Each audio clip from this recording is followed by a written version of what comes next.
17 травня 1175-й день анексії Криму. В ефірі «Заман». Я Єлизавета Цареградська. Доброго ранку. Перший президент України Леонід Кравчук переніс складну операцію на серці. Про це повідомляє Гордон.ua. Кравчука доставили в інститут серця в передінфарктному стані. Йому поставили 4 стента.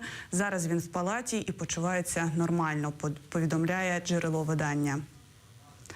Запали вогник на шляху повернення. В Національному музеї історії сьогодні ввечері вшанують пам'ять жертв депортації кримських татар. Перед будівлею музею зі свічок буде викладена мапа Криму, батьківщини кримських татар, яка зараз знову для багатьох стала недосяжною мрією.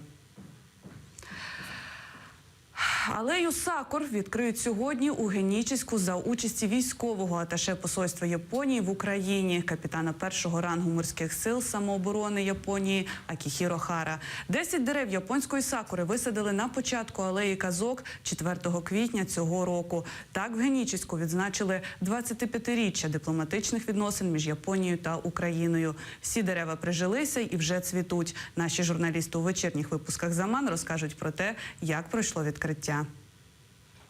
2 роки і $1 мільярд знадобиться для повного блокування російських сайтів, названих в указі президента України. Про це повідомив голова правління інтернет-асоціації України Олександр Федієнко в коментарі телеканалу 112. Він зазначив, що блокувати доведеться всю систему, на якій знаходяться сайти. А це означає, що українці втратять доступ не тільки до ресурсів, названих в указі. Інтернет був вільний, і ми не аналізували ці питання. В зв'язку з тим, що у нас десь порушуються принципи цензури, ми повинні будемо проаналізувати ці питання і подивитися у подальшому, які ще ресурси перестануть бути доступні з української мережі інтернет через ці автономні системи.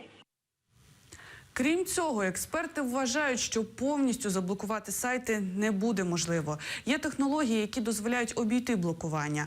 Так, сайт ВКонтакті вже почав розсилати інструкції, як це зробити. Ми любимо наших українських користувачів і хочемо, щоб ви завжди залишалися на зв'язку зі своїми друзями і близькими, говориться в повідомленні. Посилання на інструкцію обходу додається. Нагадаю, що вчора Петро Порошенко підписав указ про нові санкції проти Росії. Вони передбачають блокування доступу на 3 роки до сайтів групи Mail.ru, ВКонтакті, Однокласники і російської пошукової системи Яндекс, включно з усіма її сервісами. В РНБО це пояснили як вимоги безпеки. Хочу сказати, що реально Служба безпеки дослідила, що деякі з них використовуються для збору інформації, нелегального збору інформації, тобто фактично це кібершпигунство. З іншого боку, використовується цей контент для розповсюдження небезпечних вірусів, і потім відповідний час починаються за їх допомогою потужні кібернетичні атаки, такі як були наприкінці минулого року, такі як було буквально декілька днів тому.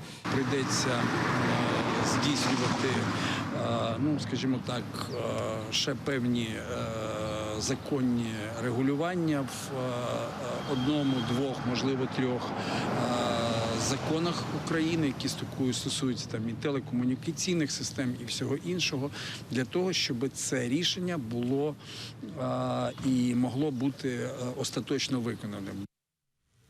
Георгіївську стрічку в Україні офіційно заборонено. Закон про це ухвалила Верховна Рада України.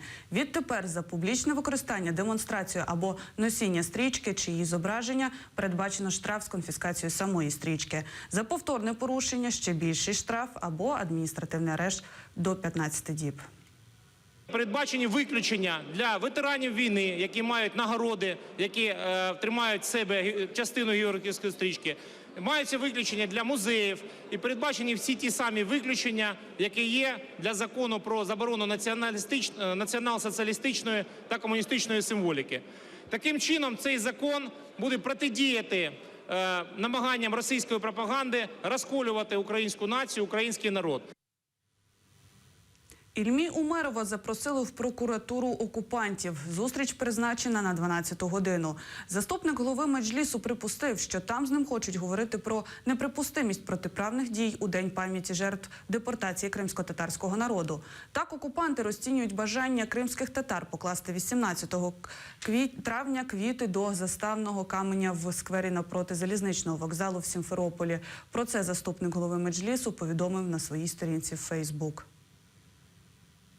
Кримчанина Олексія Гнездилова засудили до 18 років в'язниці і 3 мільйонів рублів моральної шкоди. Такий вирок 31-річному жителю Старого Криму виніс окупаційний Верховний суд Криму. Його визнано винним у жорстокому вбивстві Муміне Алієвої. У травні минулого року в Старому Криму вона спіймала попутку, щоб доїхати з роботи додому в село Тамгаджи, нині Ізюмінка. Водій її зґвалтував і вбив, а тіло закопав.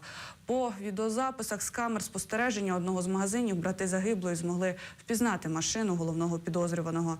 Смерть Муміне викликала величезний резонанс в Криму. На її похорон приїжджали сотні людей.